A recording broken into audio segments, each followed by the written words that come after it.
51 శక్తిపీఠాలలో 20వ శక్తిపీఠం ఏమిటంటే ప్రయాగ శక్తిపీఠం. గంగా, యమున, సరస్వతి ఈ 3 పవిత్ర నదులు కలిసే ప్రదేశం ప్రయాగ అంటే నేటి అలహాబాద్ లేదా ప్రయాగరాజ్. ఇది కేవలం సంగమం కాదు, శక్తి, జ్ఞానం, పవిత్రత కలిసిన క్షేత్రం.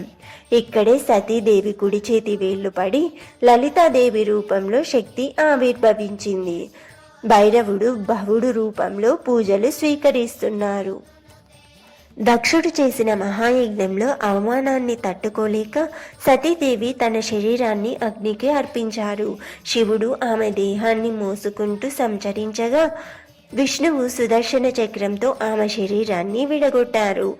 ఆ శరీర భాగాలు భూమి మీద 51 చోట్ల పడి శక్తిపీఠాలుగా మారాయి. అందులో ఒకటి ప్రయాగ శక్తిపీఠం. ఇక్కడ సతీదేవి కుడివేలు పడ్డాయి. త్రివేణి సంగమం భారతదేశంలో అత్యంత పవిత్రమైన స్థలంగా పరిగణించబడుతుంది. ఇక్కడ గంగా, యమున, సరస్వతి నదులు కలుస్తాయి. ఈ సంగమం వద్దే లలితాదేవి ఆలయం ఉంది. భక్తులు ఇక్కడ స్నానం చేస్తే పాపాలు నశిస్తాయని, లలితాదేవిని దర్శిస్తే శాంతి, శుభం, ఐశ్వర్యం కలుగుతాయని నమ్మకం. ప్రతి 12 సంవత్సరాలకు జరిగే కుంభమేళ సమయంలో కోట్లాది మంది భక్తులు ఈ ప్రదేశానికి వచ్చి శక్తి అమ్మవారిని స్మరించి పవిత్ర స్నానం చేస్తారు. లలితాదేవి సౌందర్యం దయా, జ్ఞానం, శక్తి యొక్క ప్రతిరూపం. ఆమె కుడి వేళ్లు పడ్డ ప్రదేశం కావడంతో ఇక్కడ భక్తులకు కార్యసిద్ధి లభిస్తుందని విశ్వసిస్తారు.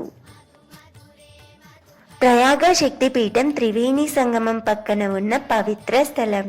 దేవతల ఆశీర్వాదం కదిలే క్షేత్రం. ఇక్కడ లలితాదేవిని దర్శించడం అంటే శక్తి, భక్తి, శాంతి మరియు మోక్షం ఈ 4 వరాలు పొందడమే. అందుకే ఈ స్థలం భారతదేశపు ఆధ్యాత్మిక గుండెగా నిలిచింది.